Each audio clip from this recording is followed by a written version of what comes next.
génne na rapport am mu nekk ci gestion calamiteuse bu Dakar Dem Dikk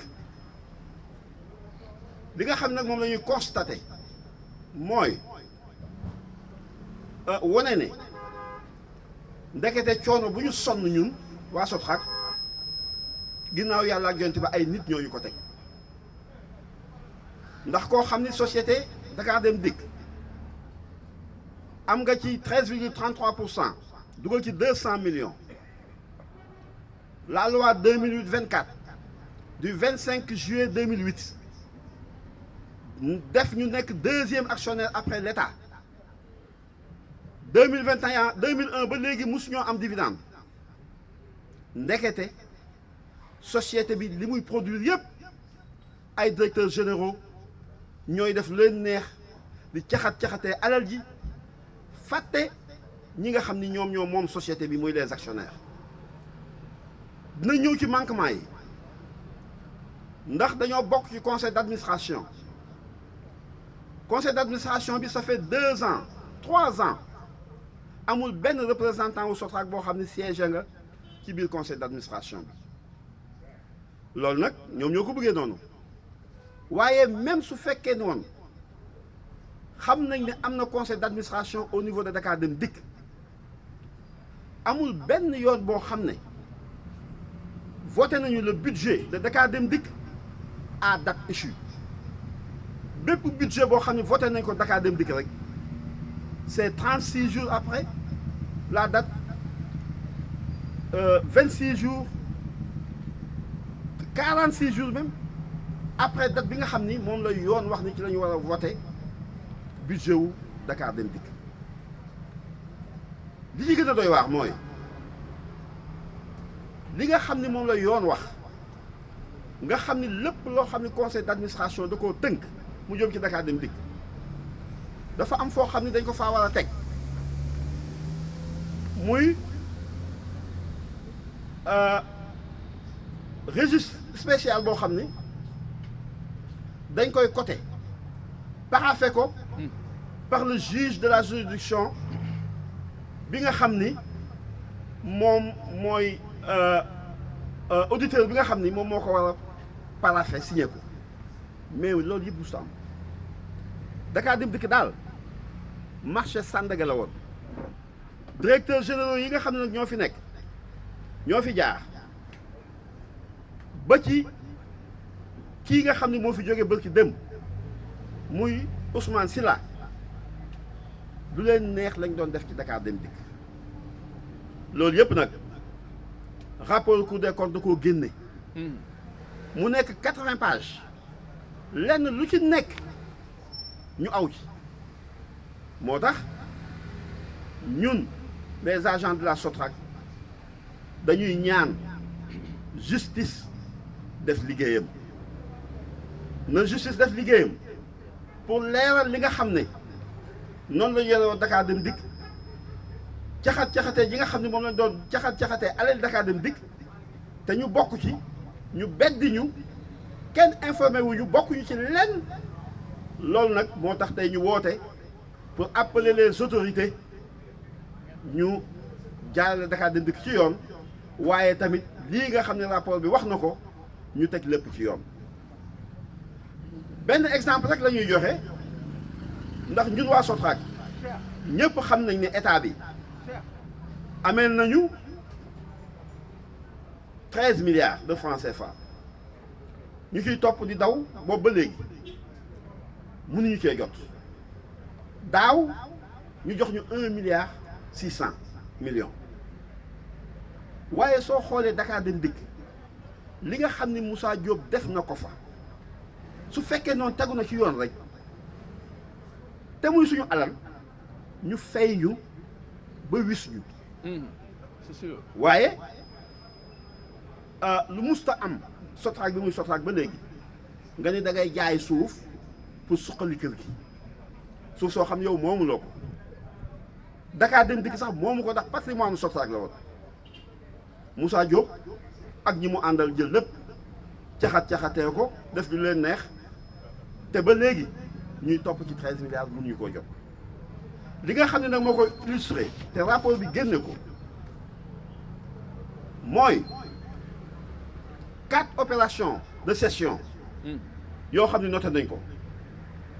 Juin 2017, Dakar Dem Dikk cédait son droit au bail sur un terrain de 2000 mètres carrés à Diamond Bank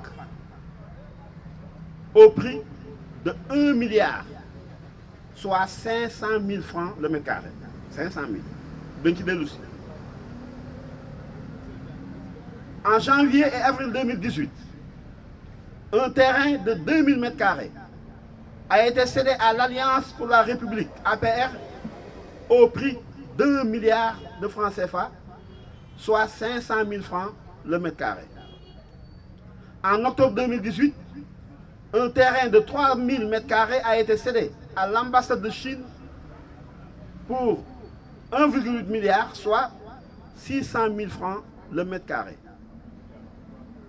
ñetti action yi nag jaar na ci notaire mais xam nga lu jaarul ci notaire li nga xam ni Moussa Diop jaay na ko APR ndax lan ndax di wut lu neex le président Macky Sall tey nag moom Moussa Diop mooy taxaw ci télévision yi ak ci rajo yi di mbel yi di wax moom amul lu mu wax il nous a sué daf ñoo rey ba ñu dee ñun jël suñu patrimoine jaay ko te amuñu ci lenn xamuñu naka la demee ndax lépp di lu lëndëm ndax rapport bi moo ko wax ci li nga xam ni moom la jaay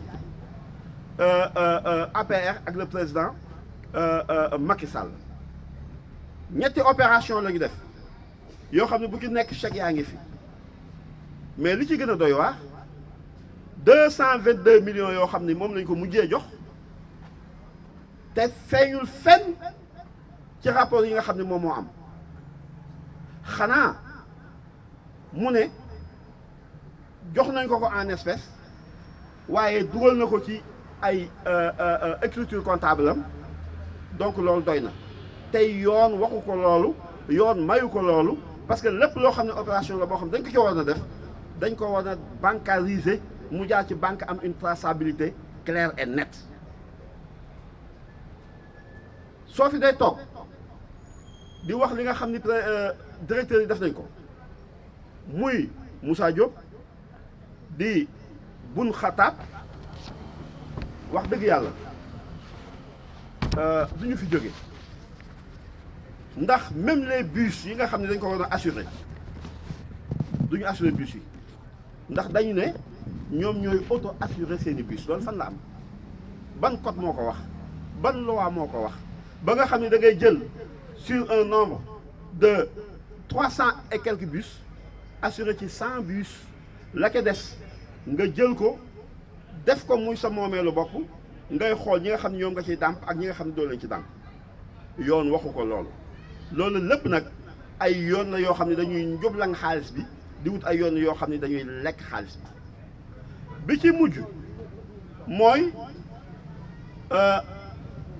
ay yu mu war di fay fonds de développement routier CETUD géré ko joxewul fonds yi ba mu neex ko mu ne waa CETUD dama leen di jox terrain ci dépôt bi en échange jël terrain nee na jox ko waa CETUD pour compenser li nga xam ni moom la war a dugal ci fonds de développement routier bi yooyu yëpp nag day wane ne ñun daal ay prédateurs ñoo ñu géré woon ay prédateurs ñoo newoon ci Dakar Dem Dikk di def lu leen neex te conseil d'administration bi amul lenn loo xam ne mën na ko cee def li nga xam ne moo ci gën a metti mooy yow nooy jaayee siège APR ci biir dépôt Dakar Dem Dikk te Dakar Dem Dikk di louer un immeuble de 3 étages 4 étages di ci fay plus de 3 millions mais loolu ban sens la am xanaa yow koy bala ngaa jaay mën banque jaay ambassade Chine Total Énergie mais quand même nga ñëw tabax bokk siège boo xam ne dinañ xam ne kat lii patrimoine Dakar Dem Dikk la direction baa ngi nii ci biir Dakar Dem Dikk donc ñii li ñu def ci Dakar Dem Dikk lépp lu lëndëm la moom nag la ñu bëgg leeral jëlaat ñun suñu position ci conseil d'administration bi ndax ñi nga xam ñooy siéger ci conseil d'administration bi amu ci kenn koo xam ni am nga expertise ci nga xam ne moom la Dakar Dem Dikk di liggéey muy le transport amu ci ndax GIE solidarité bu Sonatel téléphone la xam Sénécartour ak Knacht assurance la ñu xam kon nag ñun ñooy des professionnels du transport ñu ñaane ñu nag ñu dugg ci biir parce que xam nañ ni suñu duggee ci biir yu bari yoo xam ne mi ngi am dootu fa amati ndax dinañu assurer ñun suñu représentativité au conseil d'administration ni mu waree lépp loo xam ne Dakar Dem Dikk war na koo def te àndul ak yoon daf ñoo may li ñuy wax le cadre bloquant te dañ koy bloqué du am ndax duñu seetaan yenn yi ay conteneurs yi pièces détachées yoo xam ne dara baaxu ci nga commandé ko ay milliards ba pare adapté wul ci véhicule yi nga daal di jël daal di teg fële ca poubelle ba mais loolu xam nga nit ñi duñ ko nangu ñii nga xam ne ñoo yoroon le transport du Sénégal yore bus yi technicien Sotrac yi ñoom ñëpp ñu ngi fii toog loolu xam nga ni suñu toogoon ca conseil d'administration ba loolu du am kon nag loolu la ñu amoon ci ay éléments yoo xam ni lépp nag mi ngi ci rapport bi ñuy wax ne même conseil d'administration bi li ñu ci génne c'est fait sciemment ndax dañu bëggul woon ñun ñu jege. c'est ça ba mën a fànq lépp loo xam ne njublang la wala ay manquement yoo xam ne wala ay ruse yoo xam ni ñoom dañ ko utiliser pour saigner Dakar Dem Dikk kon nag ñun daal waa Sotrac constaté nañu lépp loo xam ne dal nañu nguur gi fi jóge ak ñi nga xam ne ñoom la àndaloon lu ci bari ñoom ñoo ñu ko teg may nañu fi ferraille boo xam ne c'est presque 1 milliard muy lépp loo xam ne ferraille la woon Sotrac moomoon ko ba tey gisuñu ci 1 franc paracétamol sax jëndaluñu ko ci argent waaw nga am 13,33% ci Dakar Dem Dikk état amee la 13 milliards waaw mais ba tey nga toog fi di ndóol mais ñun kay wax dëgg yàlla su fekkee noonu ay dirigeants yu am yërmande la ñu am au sommet de l'État su fekkee noonu ay directeurs généraux yi fi jaar xalaat nañu ne suñu ñëwee Dakar Dem Dikk tey ginnaaw yàlla ak yonent ba waa Sotrac la parce que Dakar Dem Dikk n'a rien inventé lépp Sotrac la ñoo suyee nuit et jour pour taxawal la Sotrac Dakar Dem Dikk ñëw ñu àndandoo ak les autorités yi fi nekkoon taxawal Dakar Dem Dikk même feuille de route bordereau de versement technique mécanicien électricien tôlier lépp c'est la Sotrac mais au moins bi nga xam ne moo gën a moo c'est le minimum. et jusqu'aux abribus.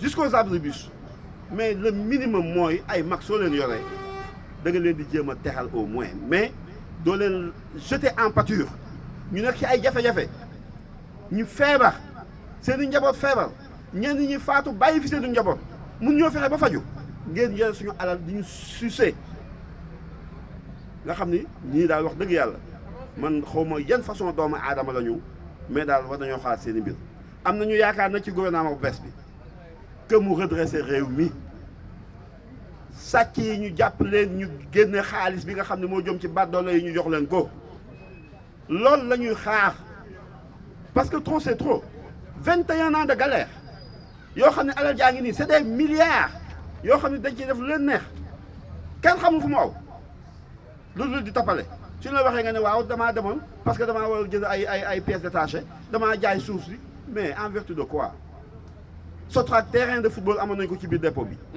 ñu jaay lépp jox ko ay doomi aadama ñu lekk ko ñun ñu bàyyi ñu duñu seetaan ñuy dee à petit feu ñun ñu fi des ko néew nag ñaan nañu yàlla guddal suñu fan mais on l'acceptera jamais conseil d'administration bu amati dañuy ñëw toog bu yeboo nag ñu préparer en conséquence dañuy ñëw toog parce que ñoo ko def sciemment pour ba ñoo boole te ñu nekk deuxième actionnaire 13,33% ñu des ñëpp 3% la ñu am état rek moo am 76% lii nag moo tax ñu jóg yuuxu àddina bépp dégguñu ndax fa ñu jëm ak ñoom ñun xam nañu ko mooy jël suñuy àq ak suñuy yeleef toog fi nga xam ne fa la ñu war a toog su recrutement amee ñu xam naka la recrutement yi demee c'est fini jël sa rakk jabar say goxo dugal leen ci Dakar Dem Dikk def la neex non c'est fini li ñu bëgg mooy qualité créer emploi pour les jeunes ñun bi ñu daan dugg Sotrac dañ daan def concours pour tous les Sénégalais ak foo mën a nekk def examen suñ defee examen on a besoin de 100 receveurs on prend les 100 meilleurs yóbbu leen centre de formation former leen wax leen lan mooy le transport public wax leen lan mooy un homme public naka lay nekkee doog leen a lancé mais nii ñuy def clientélisme politique kan la jëriñ jëriñul kenn donc nag dañoo bëgg delloo si waat à l'orthodoxie c'est possible nous sommes des professionnels du transport c'est possible receveurs yi nekk Dakar Dem Dikk yëpp ñoo leen formé ñoo formé caissiers yi ñoo formé contrôleurs yi waaw te ñu ngi fii ak suñu expérience dañ koy jël daal di koy sànni ci sën ba même ñoom suñu dee sànni ci sën ba ñun dootuñu ko accepter parce que ci réew mi la ñu bokk ci Dakar Dem Dikk la ñu bokk kenn génne wuñ ci état amee nañu suñu alal fi may terminer nag mooy lancer un appel solennel au président de la République son excellence Diomaye Diakhar Faye ah am nañu yaakaar nag bu baax ci moom ndax le 1er mai toutes les centrales syndicales réunies jëbbal nañ ko seen cahier de doléance li ci gën a neex nag mooy engagement bi mu jël pour le passif social mu fay ko dañ koy ñaan nag solennellement ndax ay mag lañu sonn nañu kuy dimbali nit nag ba Tabaski jub si ñii ay jullit soo ñu dee dimbali mën nga ñoo dimbali nag wax dëgg yàlla ci Tabaski kon nag am nañu yaakaar ni engagement yi mu jël pour fay ñu ko dañu dimbali rek jàppale njaboot yi nga xam ne seeni baay génn nañu àdduna pour ñu mën leen a jox lu ñu Tabaskee loolu lañ koy ñaan di ko ñaan le premier ministre monsieur Ousmane Sonko te di leen ñaanal jàmm ak salaam ndax am nañ ci ñoom yaakaar bu baax a baax a baax maa ngi wàcce foofu suma kàddu jox suma collègue Moustapha Diagne mu yeggale waxtaan wi en français jërë ngeen jëf.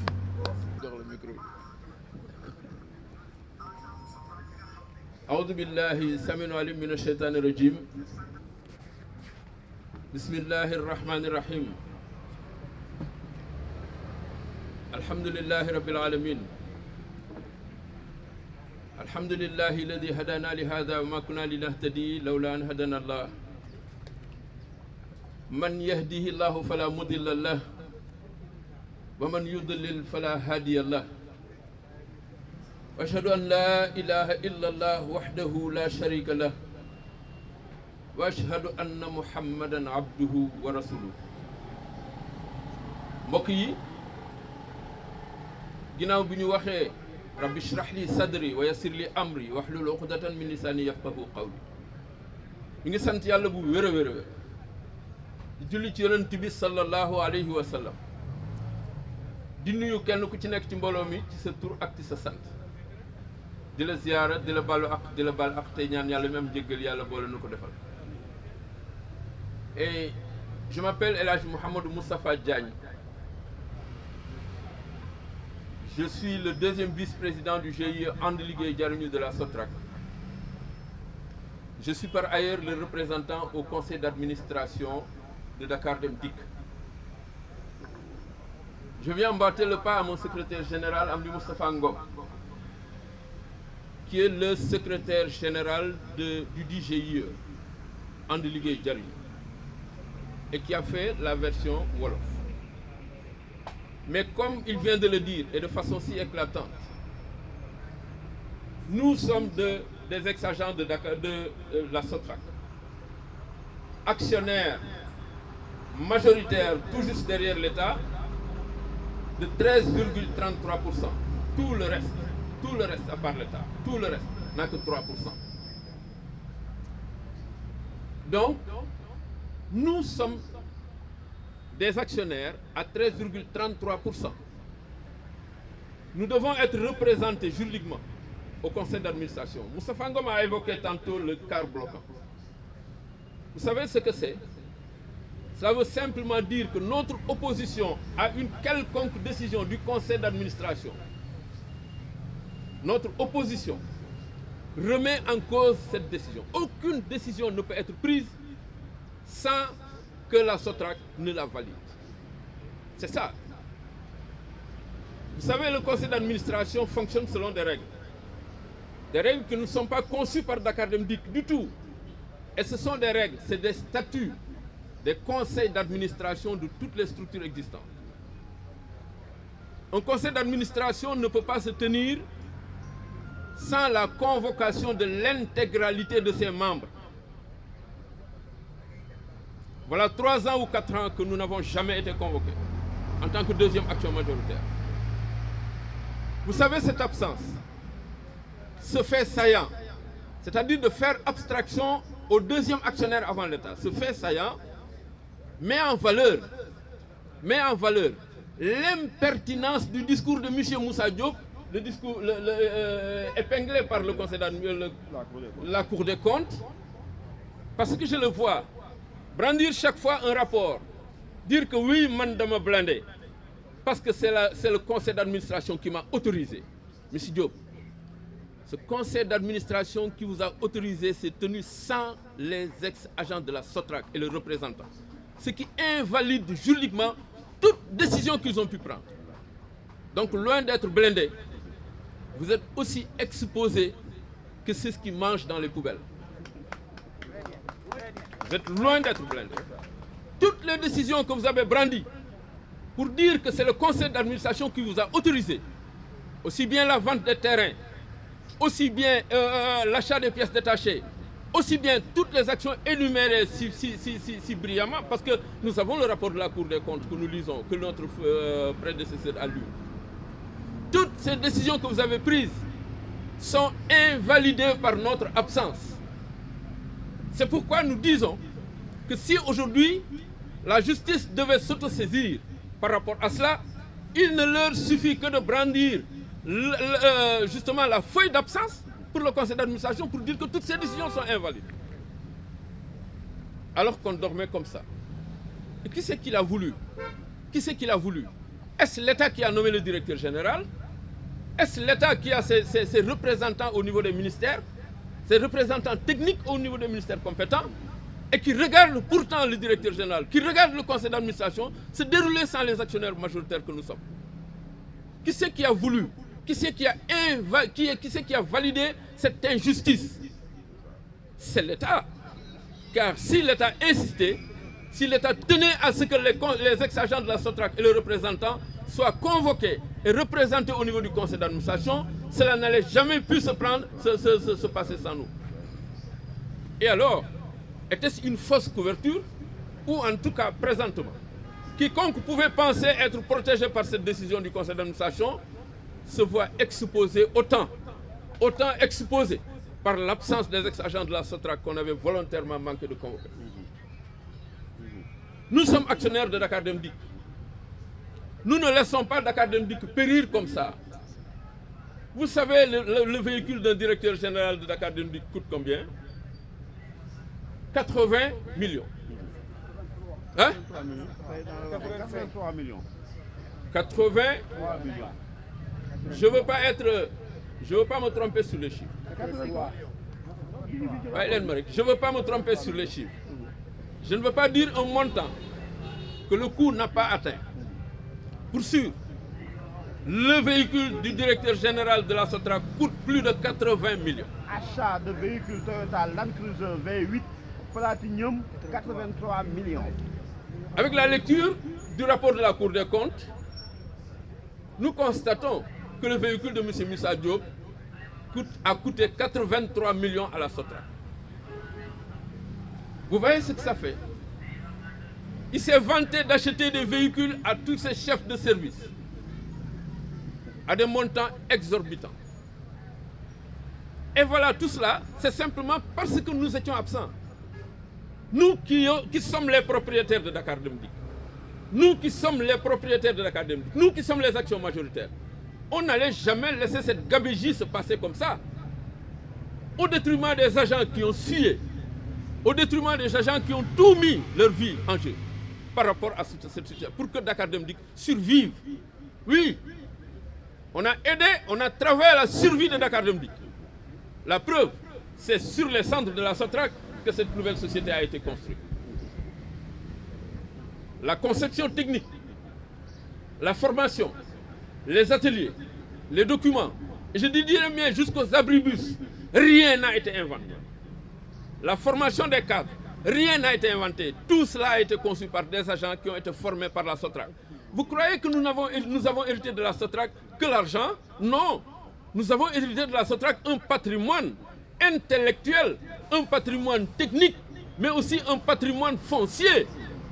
Mais qu'est-ce qu'on a fait de ces directeurs, de ces chefs de service, de ces chefs de département qui ont été intégralement formés par la SOTRAC?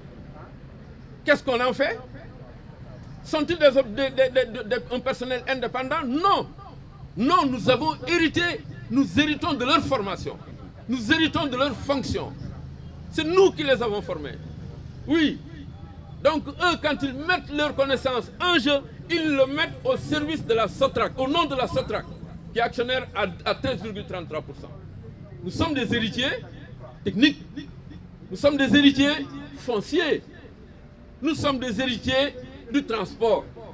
C'est pourquoi ils ont tout fait pour nous évacuer de ce cadre, pour pouvoir faire avancer certaines choses, pour pouvoir valider certaines décisions vraiment gabégiques et mafieuses. Maintenant, nous revenons en charge pour dire que si réellement il parlait de structure et de validité, nous avons renouvelé toutes nos structures dirigeantes. Au niveau du GIE And Liggéey Jariñu, et toute la documentation est là avec nous et constatée par un huissier. Nous avons nommé un bureau que l'État a reconnu. Je le dis, l'État l'a reconnu, pourquoi? Parce que au moment de voter le budget au niveau de l'Assemblée nationale, l'Assemblée a voté le budget pour les ex-agents de la SOTRAC représentés par le GIE And Liggéey Jariñu. Au moment de faire une avance, une ponction, ce sont les dirigeants du GIE And Liggéey Jariñu de la SOTRAC qui ont été convoqués par l'État. Mais cela veut simplement dire que nous sommes les autorités légitimes. Nous sommes les représentants à qui l'État doit parler. Et l'État n'a jamais parlé à quelqu'un d'autre que nous. Cela veut simplement dire que notre légalité, notre légitimité n'est plus à discuter. Ce qui fait qu'au niveau du conseil d'administration, ce qui nous a permis de parler au nom de tous les ex-agents de la SOTRAC, de percevoir cet argent, d'organiser leur paiement, de les appeler un à un et de leur donner leur dû. L'intégralité, je dis même, à l'intégralité des ex-agents de la SOTRAC, toute tendance confondue, ça veut dire qu'il n'y a plus qu'une direction, c'est la direction du GIE And Liggéey Jariñu, que nous représentons. Et c'est cette même direction qui nous a choisis avec un comité scientifique. C'est cette même direction qui a demandé librement de fournir des dossiers, de faire un appel d'offres, appel à candidature plutôt. Tous ceux qui voulaient se présenter pour la représentation au niveau du conseil d'administration ont déposé leurs documents, leur CV, leurs références. Cela a été examiné par un comité scientifique. Cela a été examiné avec un comité scientifique qui s'est penché sur le dossier. Et un nom en est sorti. Sur 12 voix, El Hadji Mohamedou Moustapha Diagne a obtenu les 11 sur 12 voix. Donc c'est El Hadji Mohamedou Moustapha Diagne qui a été choisi par le comité scientifique désigné par l'Assemblée générale, qui a été choisi pour représenter les ex-agents de la SOTRAC au conseil d'administration de Dakar Dem Dikk. Ce faisant, tout manquement à cette convocation invalide depuis toute décision du conseil d'administration. C'est pourquoi nous appelons l'État à revenir sur les choses. Big, what they, vous m'excusez, j'allais dire what they say. Ce qu'ils disent.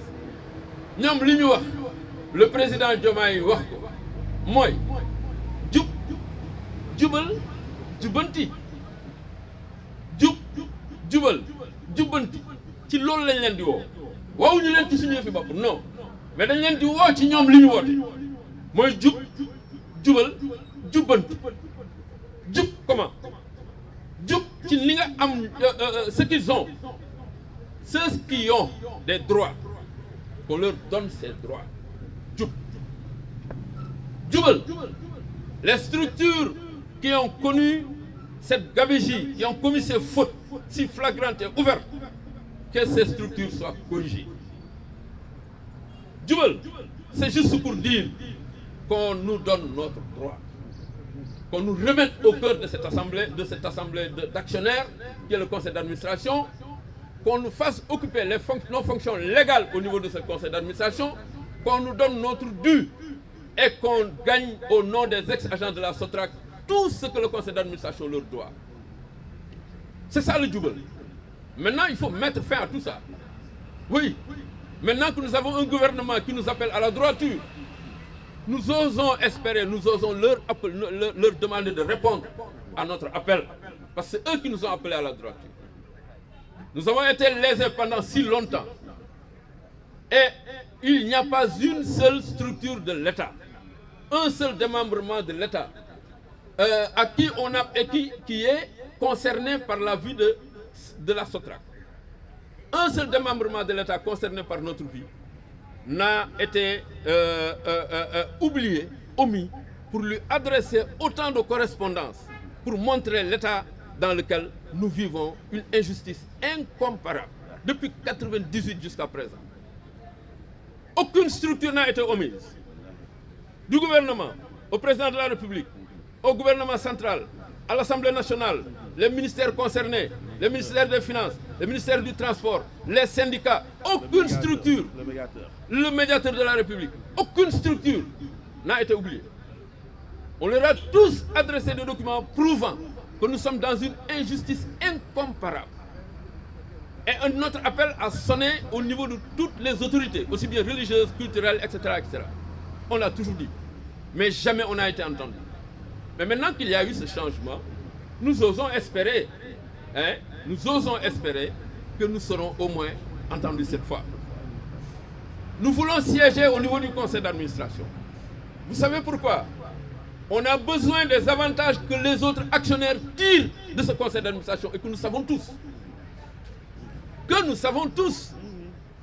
Le recrutement au niveau du personnel. Si quelqu'un qui n'a que 3% en a besoin, mais que doivent dire ceux qui en ont 13,33%? Hein? Les marchés qui se font dans le conseil d'administration, si eux, ils en ont besoin, que devons-nous dire nous qui avons 13,33%? Vous savez, 13,33%, c'est presque 4 fois 3. Nous sommes plus forts que 4 fois. Beaucoup nous en catégorie. On ne boxe pas dans la même catégorie.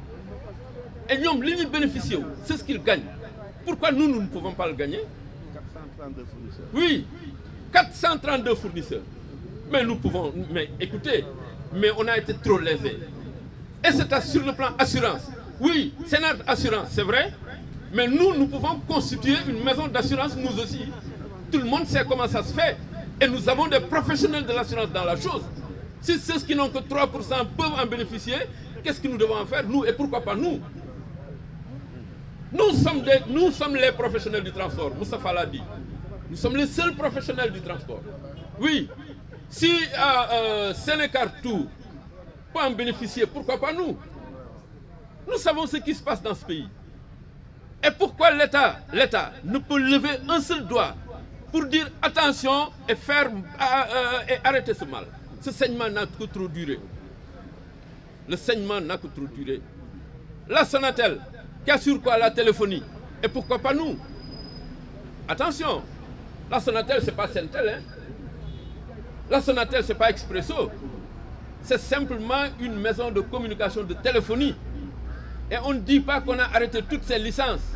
Tout ce dont bénéficie la Sonatel, nous pouvons en bénéficier, nous aussi. Pourquoi pas? Et nous pouvons faire ce qu'aucun autre actionnaire de ces 4 ou 5 ne peut faire. Aucun d'eux ne peut produire un produit technique Donc le produit technique dont nous sommes capables aujourd'hui au niveau de la SOTRAC, nous sommes des fins professionnels. Mais mourant, nous le resterons. Nous pouvons restructurer Dakar Dem Dikk. Parce que jusqu'à présent, il y a des choses que nous voyons qui sont des anomalies et que nous pouvons remettre sur les rails si on nous met là-dedans. Mais pourquoi avoir peur de nous mettre là-dedans? C'est parce qu'ils ont peur de notre opposition. Parce que nous ferons toute opposition en connaissance de cause.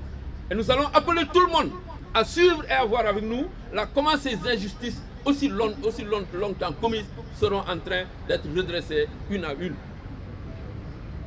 C'est pourquoi ils ont peur de notre présence. Mais inutile, nous y serons, Inch'Allah. Nous y serons, Inch'Allah. Et dès le prochain conseil d'administration, dès la prochaine session, les GIE des ex-agents de la SOTRAC sera dans le conseil d'administration avec son représentant El Hadji Mouhamadou Moustapha Diagne. Nous allons faire valoir tous nos droits. Mais vous voyez, ils ont parlé de carte de transport tantôt. Mais on paye dans les bus de Dakar Dem Dikk. Même si on est actionnaire de 13,33%. On paye. C'est quoi ça? C'est quoi ça? Hein? Mais cette injustice est criarde. Il y a des injustices beaucoup plus criardes que ce que ce nouveau gouvernement est en train d'éplucher. Attention, une injustice est une injustice. Te nit kenn ku ci nekk sa góom nga xam bu la ko kenn xeebal ñun suñu boss yàgg na. C'est depuis 98 qu'on vit cette injustice. On a eu tellement de morts, on a eu tellement de familles délaissées, on a eu tellement de ménages cassés, on a eu tellement d'études brisées, on a eu tellement de clochards, on a eu tellement de détraqués, de déficients mentaux, des ménages cassés, des orphelins, des veuves. On en a à un nombre exorbitant. Et cela n'est dû qu'à ces injustices qui n'ont jamais cessé de nous marteler et qu'en fin de compte, qu'on n'a plus pu supporter. Avant de craquer, avant de céder, avant de mourir, comme je l'ai dit. Chers amis, l'injustice n'a que trop duré. Et on en appelle à l'État. Et voyez-vous, cette injustice-là, la presse qui est là peut en être témoin. Écoutez, Dakar Dem Dikk, plutôt la SOTRAC, les ex-agents de la SOTRAC, Ama Sénégal et la SIAS vous en revaudront tout le jour. À vous, messieurs de la presse. On n'a jamais vu, en tout cas depuis 4 ou 5 ans, un combat aussi médiatisé que le nôtre. On ne l'a jamais vu. Vous avez porté en fardeau, vous avez porté en bandoulière notre contrat, notre combat. Vous l'avez porté en bandoulière. Certes, nous avons des enfants parmi vous, mais vous l'avez fait pour soutenir la droiture, pour soutenir le droit, pour dire le droit. Donc nous vous devons un merci sans fin. Merci à la presse. Merci à la presse. Merci à la presse. Qu'elle soit écrite, qu'elle soit radio ou qu'elle soit télévisée. Mais merci en tout cas à l'ensemble de la presse sénégalaise qui a porté notre combat et à tous les niveaux. Vous nous avez soutenus, hein? On est resté à crier. Quand vous n'y étiez pas encore, nos voix n'ont pas atteint là où ils sont aujourd'hui. Oui, il a fallu votre intervention, votre abnégation. Vous vous êtes sains les reins. Vous nous avez trouvés dans tous les coins et les recoins où on a appelé au rassemblement pour porter notre voix à la connaissance du peuple sénégalais. Merci sans fin.